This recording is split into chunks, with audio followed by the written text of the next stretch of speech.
All right, good morning and hello everyone, and welcome to Weeding Your Collections. My name is Shauna. I use she, they pronouns, and I am the Outreach and Continuing Education Consultant at the Southwest Wisconsin Library System. Thank you for being here this morning with us. Today we are talking about the fine art of weeding. Weeding, it is an essential part of collection management, right? And we hope you leave today feeling motivated, ready to tackle some projects. Before we get started, a reminder that this program is being recorded today. If you do need assistance at all, please let me know in the chat box. I will be monitoring that for us today. Our plan is to let Jenn share her weeding wisdom, and then we'll make time for questions at the end.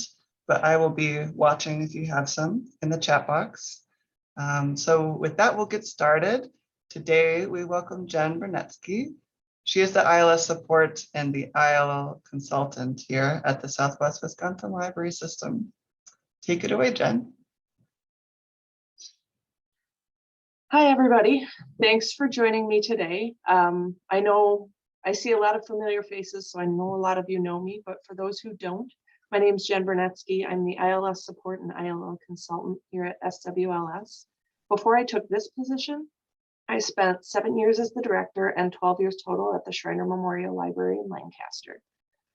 As I go through the presentation, feel free to pop questions into the chat. I'll try and watch them and cover them as we go. If I miss any, Shauna is monitoring the chat and we'll try and get to them at the end as well. If you have questions for me later or things that come up as you get started weeding, my email address is here and it'll also pop up at the end of the presentation.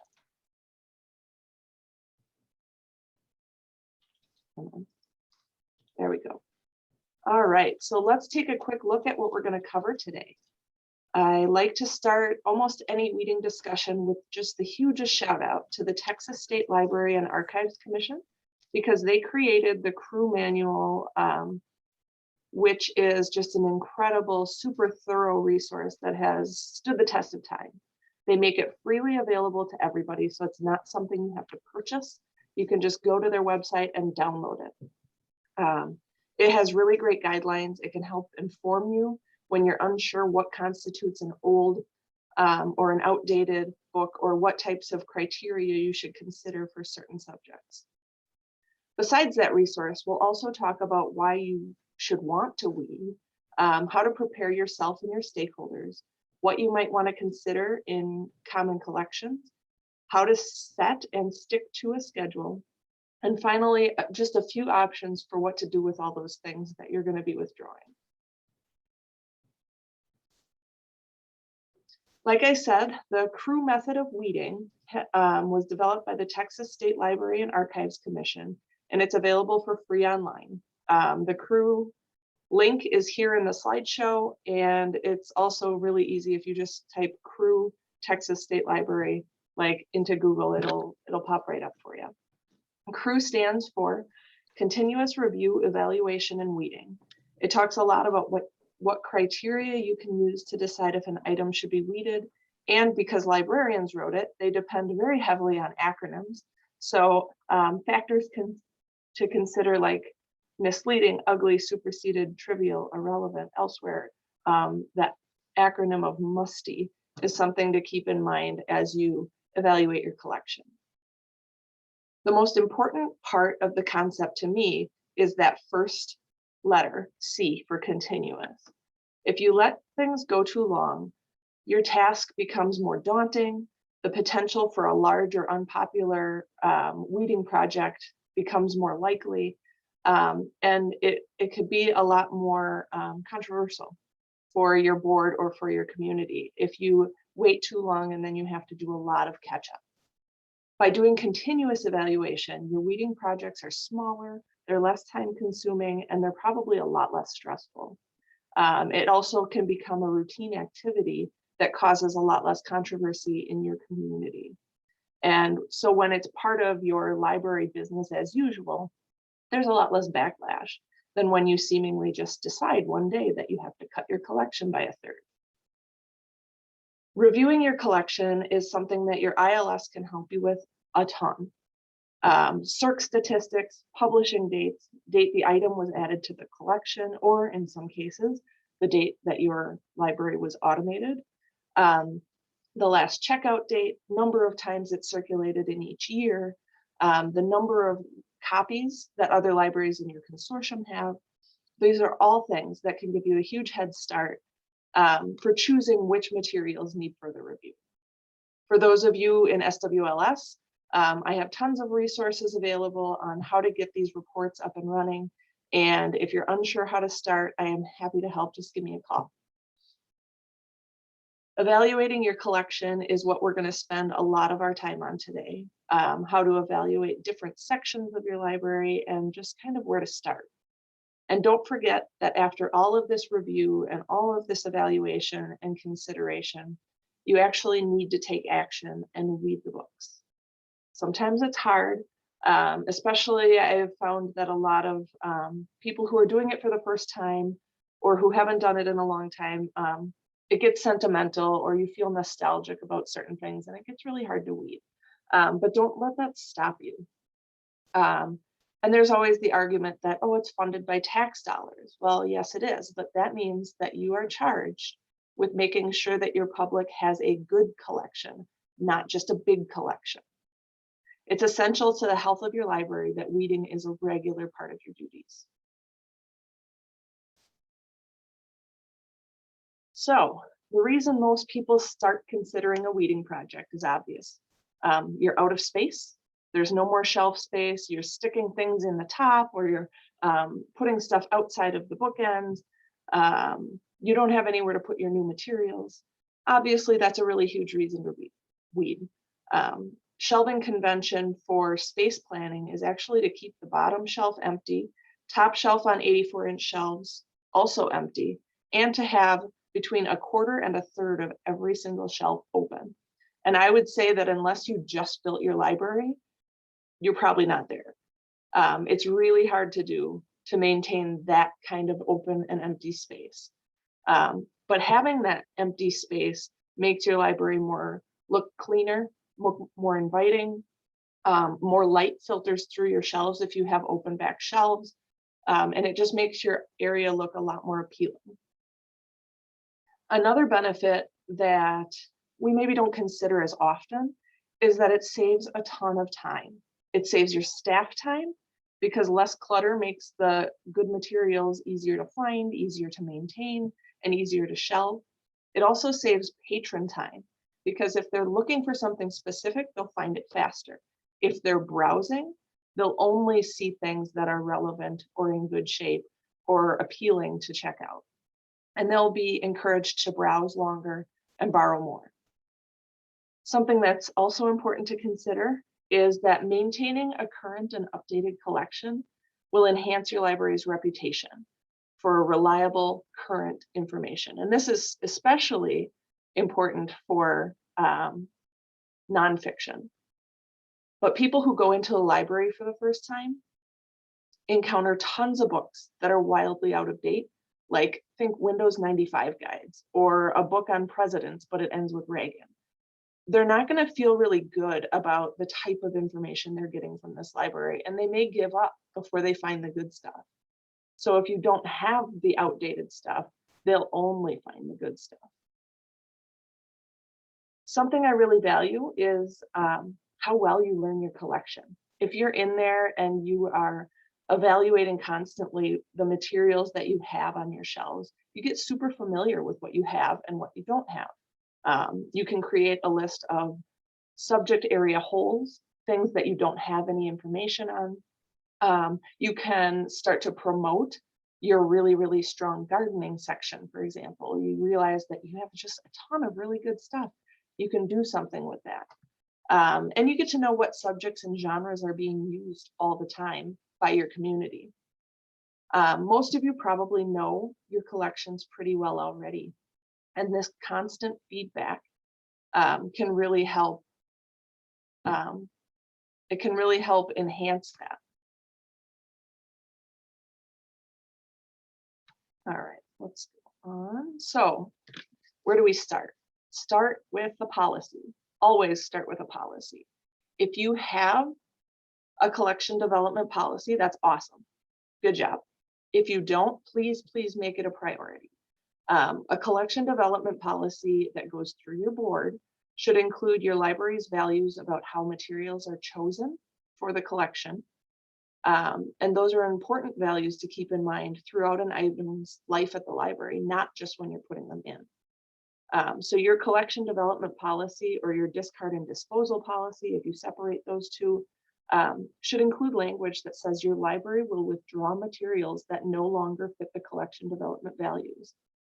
And if you've run into pushback in the past, or if you think you might run into pushback here in the future, it might be helpful to have a statement on why weeding is an important part of the life cycle of a library's collection. ALA has some good resources, or I could even give you more examples from other policies that might help out. You should also make sure that you have language regarding disposal of gifts and donations. The last thing you want to do is feel obligated to forever keep items on your shelf just because they were given to you by someone in town or by the author himself or herself or whatever. Make it clear that if people donate materials to you, that they understand those materials go through the same selection process as anything you'd buy, and that they have a shelf life just like anything you put on your shelves. After your policy is written and board approved, you need to train your staff. Everybody on your staff needs to be able to answer the inevitable questions about why are you getting rid of that. They need to understand and uphold those values that, you know, if we don't get rid of some things on the shelf, we can't buy new materials. We don't have space for new stuff.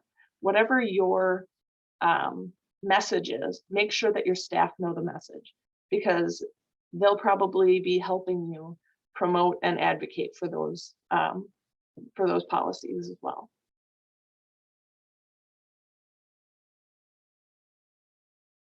All right, let's jump into some subject matter stuff.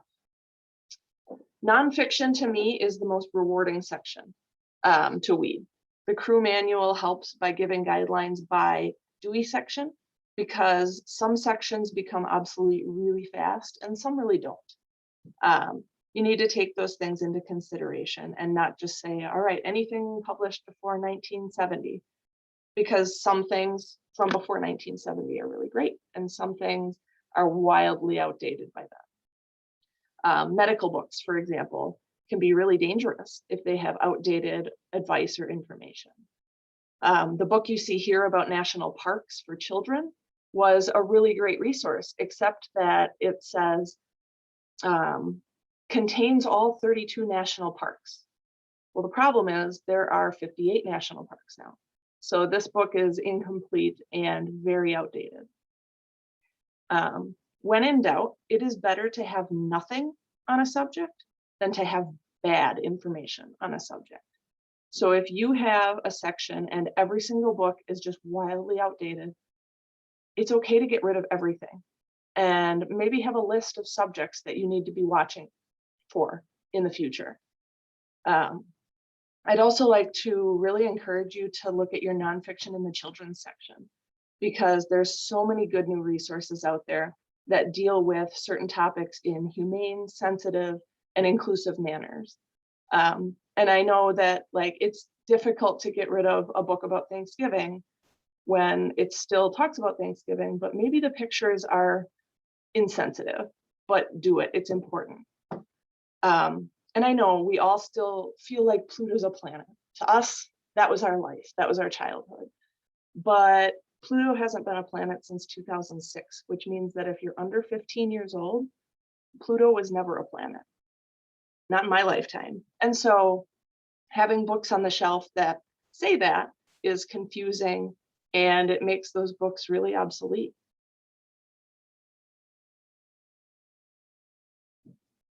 All right, fiction to me is probably the easiest section.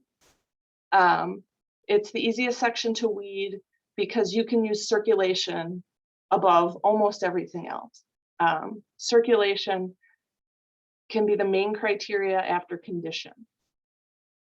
So obviously the paperbacks where the spine is so creased that you can't even read the words anymore, that probably can go. Or the hardcover book where the spine is pulling away from the cover, probably it's okay to let that one go too.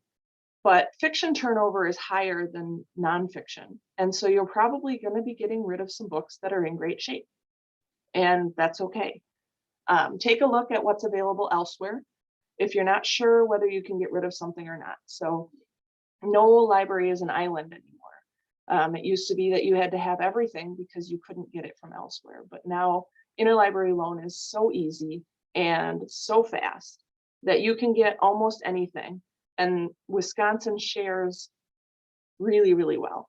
I know that as we come back out of this pandemic, like quarantine stuff, interlibrary loan will speed up again. And that makes it really easy for you to get things for your patrons that you can't afford to keep on the shelf. You don't have to have every book by every author. And you can let go of a book that's been sitting on your shelf, even if it's never been checked out once.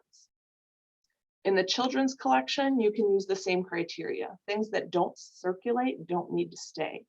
And you don't have to have every single Rainbow Magic or every single Boxcar Children in order to satisfy your patrons. Let them have the opportunity to experience the cooperation that our systems provide. And remember that you can borrow from elsewhere.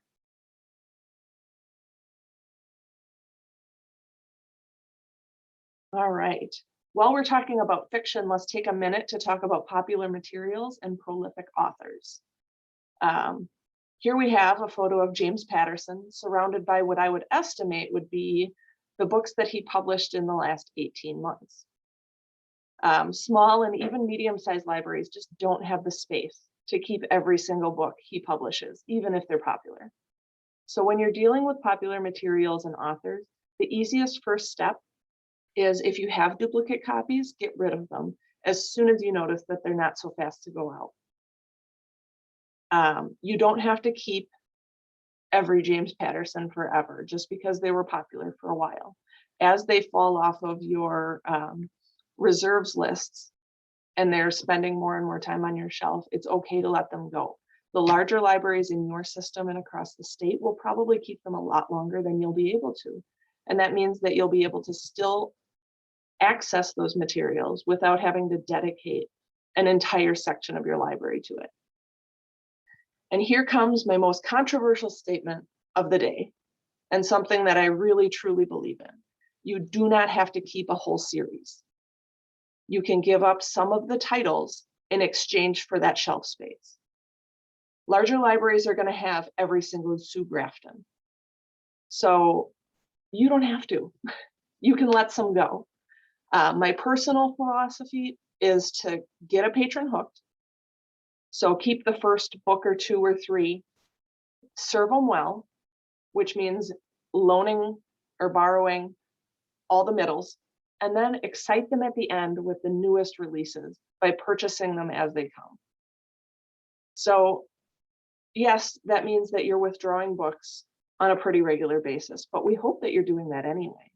And this means that instead of 7 or 8 or 9 or 10 shelves of Danielle Steele's, or every single Alex Cross book that's ever been out there, or 97 Stuart Woods books, you can have the newest few and the ones that introduce them into that series.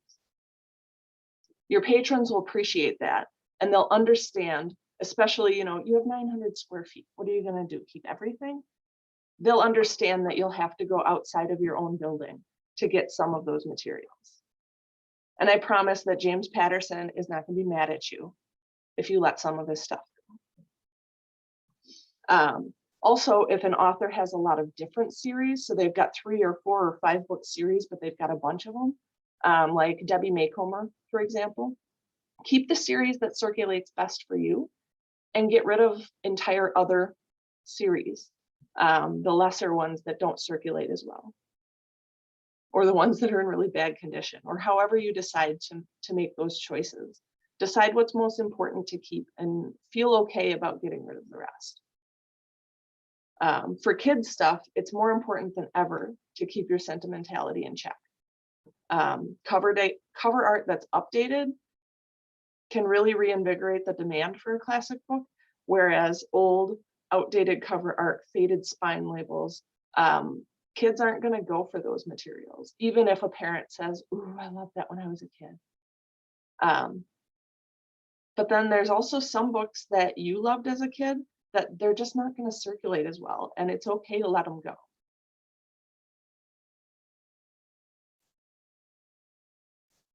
All right, young adult. Young adult materials have the shortest shelf life of anything in your collection other than probably periodicals. Crew guidelines say that if it hasn't circulated in a year or so, let it go. It should be considered for withdrawal, even if it's never been checked out, even if it's in pristine condition, or you have the whole series, or you feel like they should read it. Teens are going to make their own decisions, and if it's not circulating, let it go. It's okay to reach out to the schools and see if any teachers want those withdrawn copies, or teen books I've noticed also go pretty well in book sales and things like that. And graphic novels and comics, they also live up to that 1 to 2 years for the most part, although there are some core items that you'll want to keep longer. But graphic novels and comics usually are constructed for consumers and not for libraries. And that means really fragile spines, easily lost pages, loose glue. I don't know who might remember when Captain Underpants first came out, they would just disintegrate and they would come back in like 9 pieces after they were checked out. So it's really important to watch and monitor the condition of those comics, even going as far as checking that you have all the pages on a pretty regular basis, because pages can slip out of those books so fast. And if there's pages missing, it's really going to ruin somebody's day, especially if it's an important page. I know for that most of us, our audio and video collections are really popular. They're gaining popularity to the point where they're like 40% of your circulation. In some cases, your DVD collection especially is like a huge chunk of what goes out. But condition can often be a barrier and it can be a problem. So if you have a way to get discs cleaned and repaired, that will really extend the life of your materials. But you should still be willing to get rid of things that are scratched beyond repair, that are damaged, or that are missing parts. So let me tell you, I once ordered a Frank Sinatra box set of CDs because I was looking for one specific song. I ordered it from another library. It arrived with a sticker on it that said missing disc 3. And guess what? That's the one I needed. And I was super frustrated. I would rather not be able to find it or have to get it through interlibrary loan outside of our system than to receive something that is missing pieces. So feel free to let that go, especially if you can find it elsewhere in the state. For audio materials, consider keeping just the most popular format of a title, unless you have a reason to keep both. So a lot of you are probably buying playaways and books on CD. See which gets better SERP for that title or genre, and just keep that one. Or see what's available more readily elsewhere. Like there's 7 copies of the playaway, but there's only 1 copy of the book on CD.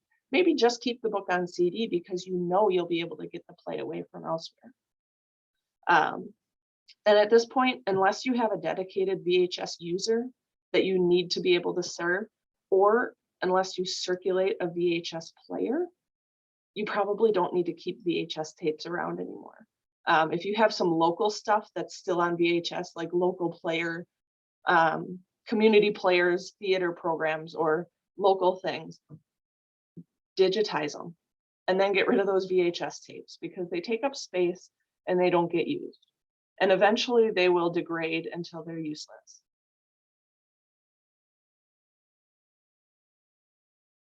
All right, reference and periodicals. I'm sure everybody sees this and thinks, oh yeah, I have all of those National Geographics, and people keep trying to give them to me. So my advice for reference sections, Some of you have moved away from reference sections and have integrated them into the nonfiction collection. If you are looking for shelf space, this is something that I would recommend.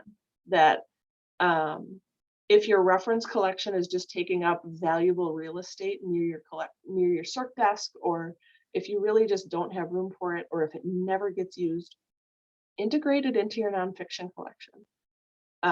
Make sure that the things are searchable in your catalog so that people can find those resources, but they probably don't already know that it's in your reference collection anyway, so that if they're searching for it anyway, why not put it in your regular nonfiction? Now, if you have a reference collection that's well used and very up to date, that's fine. But make sure that it's findable. If you have things that can be found online that are taking up real estate, consider getting rid of them and making sure that your staff knows where to point people when they can't find the book. So those Chilton Auto manuals take up a ton of space, and you can find all of those same directions for free online now. And so I would recommend that you consider getting rid of those things. Or if you have one person who has checked out that same issue the last 12 times, maybe let them have it. And for periodicals, I'll ask you a question. Are all of your back issues findable in your catalog? If not, why are you hanging on to them? Who's your audience? And is that audience large enough to justify the real estate that they're taking up in your library? I know that limited space is a huge concern for a lot of you. And those back issues of periodicals that people can't even access are just taking up space. For most periodicals, you probably don't need more than a year of back issues, unless there's some subject matter that you're hoping to maintain. All right. Let's see. Now let's talk about exceptions in your library, because everybody has special considerations. And as we went through this, you probably thought, oh, but I couldn't do that because. That's okay. Every library is going to be a little bit different, and you're going to have specific situations in your community that you'll have to think about and that you'll have to make a different decision because of. If you have a super active local history club, you're probably going to keep a lot more of the Wisconsin history things that never go out because they might use them in the library. Or when I was the director in Lancaster, we kept every single thing August Derleth wrote, even though they hardly ever went out. And in some cases, they were in pretty poor condition, really faded out. But his descendants lived in town, and they'd be super offended if we got rid of them. And so that was a trade-off I was willing to make. It took up shelf space. They sat around and got dusty, but it was important to our community that we have them. Maybe you have a book that one of your previous library directors wrote, and it never goes out, and it sits on the shelf and it gets dusty, and you would really love to get rid of it, but it just matters too much. It's too important to your library or to your community. That's okay. You can keep it. You can make those decisions. Maybe you can't stand to get rid of all those old leather-bound classic fiction books, but they're making your fiction collection look ragged. So consider what you want to do with them. Do you want to keep them in your fiction collection looking ragged? Or if you pull them all together into a special collection called Classics, then it feels like a purposeful collection. And yes, these are the old books and they feel special. And I did this in Lancaster, and they started circulating like crazy when they never went out, being interfiled with all of our regular fiction. It also cleans up the look of the rest of your fiction collection, which is kind of a nice byproduct of that. So just as you are making decisions in your library, consider the context of what you have. So for some of you, it might be a large donor that really, really wants you to have this specific thing. Like you have to keep having all of the back issues of the New Yorker or whatever it is. It's okay to make those trade-offs. Just be aware of what they are and what you'll have to exchange. So you're going to lose this much shelf space because you're making, this many people happy.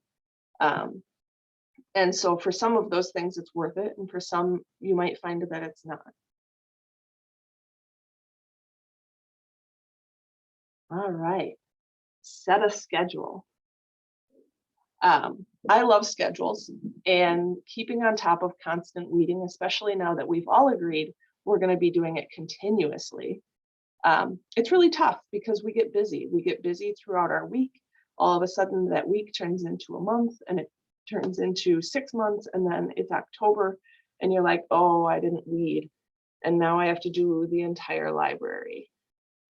It's really easy to turn that into a back burner thing until it turns into an overwhelming annual task. But if you have a schedule and you maintain that schedule, it's really a routine and easy and not very time consuming thing. So I'm going to see if I can pop this up here. All right, can everybody see that sample weeding schedule here? Yes, I can see it, Jen. Okay, wonderful. So this is a weeding schedule that splits your collections out so that you do a little bit every month. And for those of you who are directors, look, you get February off to do your annual report. But it splits your collections up so that you're just doing a little bit every month. And I promise that after you do it the first time, it gets a lot easier because you're staying on top of it. And the amount that you have to actually withdraw becomes less. And the first few times you do it, keep in mind how many books you buy in a year or how many whatevers you buy in a year so that you know that you're taking out enough to make room for the stuff you are getting. Sometimes when I would do larger, like the whole fiction section, I would weed everything to a certain date, and then I would kind of look and say, that wasn't enough. So I'd have to extend that date and weed a few more. And it's okay to do it in a few rounds, like pull out everything that you can and then see how much more space you need or see how many more materials you need to get to that kind of sweet spot so your shelves look good. Oh, I do see a question about doing children's items during summer reading. Yes, if you are doing this and you are also responsible for summer library program, switch them up. This worked out really well for us because the people doing the weeding would prepare a few months ahead of time and then somebody else would actually do the pulling. But feel free to shift them around to wherever feels comfortable for you because you know that what your workflow is like and when your busy times and when you're not busy times are. So for example, since our desk staff did a lot of the physical pulling, it didn't really matter that we were doing children's during the summer because the children's librarian and other staff were looking at those reports before summer. But like I said, this is a sample. Feel free to, adjust it to whatever fits best for you. Also on this document is criteria at a glance. That might be just kind of a really helpful quick peek at what to consider for each collection. And so this document will be available for you as you start looking at your own weeding projects. And again, I want to say that you should use your ILS to help you. I don't know about the people who aren't in SWLS, but our system allows you to schedule and run shelf lists whenever you want. So I can set them up to run annually that you will get your adult fiction shelf list. And then when it pops into your report screen, you'll be reminded that it's time to do that weeding. And for those of you in our system, I would encourage you to reach out to me if you want help scheduling those things. For those of you in other systems, talk to your ILS people at your systems and see what works for you. But anything you can do to automate the process so that it's not on you to remember or to keep up, that makes it a lot easier. All right. Sorry, just a second here.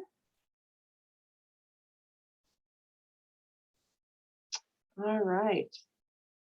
Last but not least, what to do with your weeded materials. I will beg you, and if necessary, I'll go down on my knees and beg, please, please, please dispose of outdated and inaccurate materials or anything that shows signs of dry rot, mold, really badly damaged items. Don't think that donating those is doing anyone a favor. Things that are outdated and inaccurate can be dangerous, and you don't want to spread those inaccurate things around. Dry rot and mold, especially things that people donate to you from their garage or things like that, maybe never make it to your shelf, and that's okay. Another thing you can do is, especially for large print nursing homes, a lot of times are really grateful for weeded large print materials. But doctors' offices, teachers, swing bed programs at your hospital, just talk to other community organizations and see if they're interested in materials that are in good condition. They may say yes, they may say no, but at least you tried. If you don't do a book sale, consider doing one, either annually or twice a year. Or if you have space, doing an ongoing sale shelf where you've got just, some of the nicer things sitting there for sale. It's a nice way to gain just a tiny bit of revenue, but it also puts those books in other hands rather than in a recycling bin. Check out the Baker and Taylor Sustainable Shelves program if you haven't already. They will take back your weeded books and give you credit for future purchases on some of those materials. And it's a really, really nice way to, first of all, get those books out of your library, but also you can get credits that you can use towards future collection development, which is really handy, especially these days with all of our tight budgets and things like that. It's super helpful. So if you're using Baker and Taylor, please look into that. And then you can see if you can donate them. Some of you might have agreements with Better World Books. You might have a local thrift shop that sells books. There are probably little free libraries around that you can put a limited number of nicer materials in. But for any thrift shops or things like that, please call them first, because a lot of times they don't want huge stashes of old books. So ask first. And then you also see art. I make wreaths, so this is just a picture of the wreath that's in my office. But teen programs, I mean, I know that you guys probably have way more ideas than I do, but weeded books are really great things to use for paper mache. All right, so we are to the end. I guess I would like to say thank you for tuning in. And if you have questions, I'm going to try and address them now. So feel free to either unmute yourself or type in the chat, whatever you'd like, and I'll try to help you out. Hey, Shauna, Jen. do we have any that I missed? Yeah, thank you so much, Jen. In the beginning, Carol actually asked if you could repeat what shelves should be empty, the percentages. Yes. So when we do space planning, usually you want between 1/4 of the shelf and 1/3 of the shelf to be empty.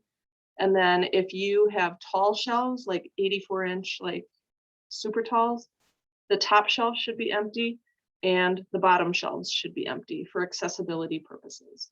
Now I understand that that's not always feasible, because that's a lot of space to leave empty.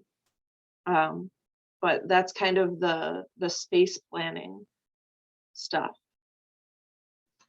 Yes, let it go. Yeah. James Patterson was brought up by Shannon actually, and how to handle authors like that when you're low on space. And some people gave some suggestions, but I wondered if you wanted to speak more to that at all with authors like James Patterson. If your patrons, and this is something that you have to pay attention to as your books go out, if your patrons actively borrow them and it's not just going straight out on interlibrary loan to another library all the time, it's okay to keep purchasing those books. But they have a shelf life. So if your ILS allows you to watch your reserves ratio, as soon as that hits like 1, or as soon as it falls down to it's not being actively reserved all the time, it's okay to let it go. So James Patterson has a lot of different series. He's now has tons of standalone things and stuff like that. As soon as you notice that they're sitting on the shelf for months at a time, let it go. Because I guarantee that the larger libraries in your system are going to keep them a lot longer. And your patrons, if they want that material, can still access it pretty easily. So, so I guess my recommendation is to be brutal with the Stuart Woods and the James Pattersons of the world. That, you know, they have so many books that give your patrons a chance to read them, and then just let them go. And if you notice that you have a series of James Pattersons and you buy them, and maybe one patron checks it out, and then it just goes out on interlibrary loan and your patrons never look at it again, you don't have to buy that book, you know, for one patron, and then for the rest of the state to borrow. So kind of, it's more involved, I guess, but keep track of who's borrowing that book. If it's just getting checked out by different libraries all the time, you aren't responsible for keeping that book. Jen, do you recommend That trying help? to maintain? Yeah, sorry. Yeah, thank you. Mhm. Do you recommend trying to maintain an average age of the collection? That's a tricky one because yes, but it's different for every section of your collection. So like the young adult obviously would be the newest because you're constantly going through and getting rid of stuff. Your nonfiction collection is going to be older because those materials don't get circulated as often, but also there's good materials that are older, like biographies. As long as people are still reading them, it's okay if they're older. Although if you have 7 Winston Churchill books, maybe find the one that's the most comprehensive or the most popular and let the rest go. So I guess the crew manual will give you a guide to age for some sections, but I think that as long as the material is in good shape, is circulating, and has good information, the age of the materials in your collection aren't as important as the stuff that's inside them. So. I love this next question. Do you have any tips for explaining to your board and community why weeding is necessary? Yes, so lots of them. Depending on the reason people are concerned. If it's just because the optics of getting rid of books is bad, you need to say that, you know, you are stewards of this collection, and that means that making room for new materials, you have to give up the old materials. From an academic standpoint, obviously, I'll go back again to this material is outdated and it's dangerous for us to keep it. Or, I mean, dangerous is kind of a strong word, but it's irresponsible to keep things that are that are no longer relevant.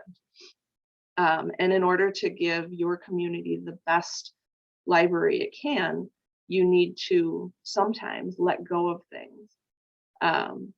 For libraries that are worried about the budget because you're just buying all these new things when you have all this stuff already, know that, you know, circulation has to come into account because your county funding relies on circulation of physical materials. And if your physical materials don't go out, they're taking up space of something that might go out. And so you need to consider the best use of your shelf space. And the best use of your shelf space is to put stuff on it that people want and that people will check out, because that means that your county funding will be benefited. I would also say that if you pay system fees based on collection size, keeping a bloated collection is just going to cost your library more money. And so to remain fiscally responsible, you want to keep a reasonably sized collection. And that means getting rid of some things. So it could be a budget point, I guess, for your city council, that I'm trying to be responsible and keep our collection to a size that we can afford to pay for. So, yeah. And then with patrons, sometimes they're just so worried about like, oh, you're just throwing books away. No, we're really trying to serve you in the best way we can. And the best way we can is to make sure that you have the best stuff. And so sometimes it's nice to be able to say, yeah, I hate it too. I don't really enjoy this part of my job, but it's really beneficial to the community that we are responsible about what we keep on our shelves. Yeah, and maybe it would be a numbers thing too. Like maybe if you can just show that something is increasing circulation numbers. If they don't want to just take your word for something, perhaps that's a way to go. Yeah, having circulation statistics available, not that you want to give them like every number of every item, but being able to show that your circulation is increasing due to the management of your collection is a nice thing to be able to do. Your ILS should be able to help you with that. Like I said, your ongoing collection development sometimes includes repurchasing a material. So if Judy Bloom just has to be weeded and a patron catches you getting rid of Judy Bloom, you can say, oh no, we're not actually getting rid of it, but there's a newer edition that's going to be a little bit better shape that we're going to be replacing it with. That's kind of a nice thing to be able to fall back on in those cases.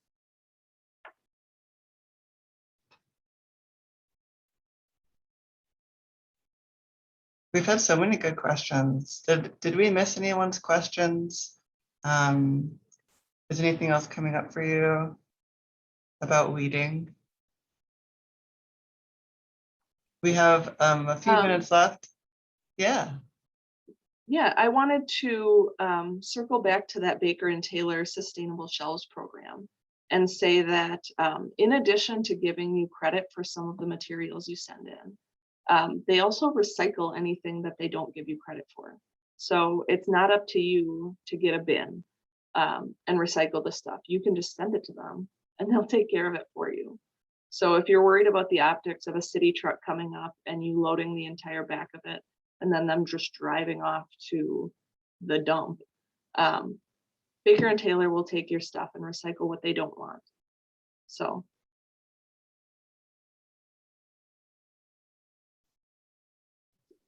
Oh, and they send boxes and they pay for shipping.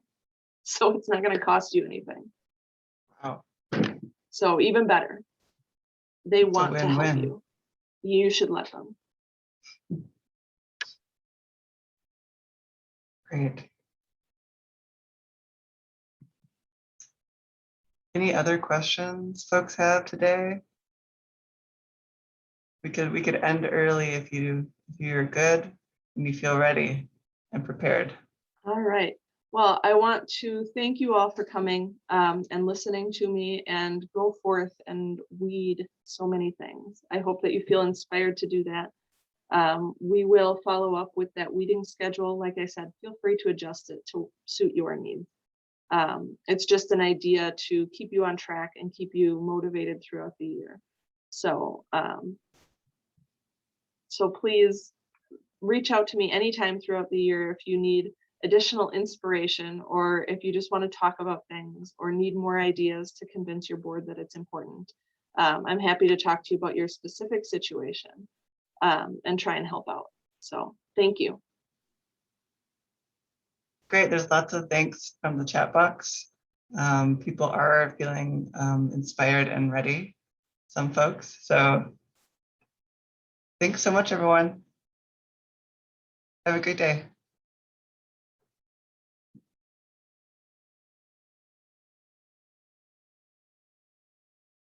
Oh, John, the recording button, I can't press it.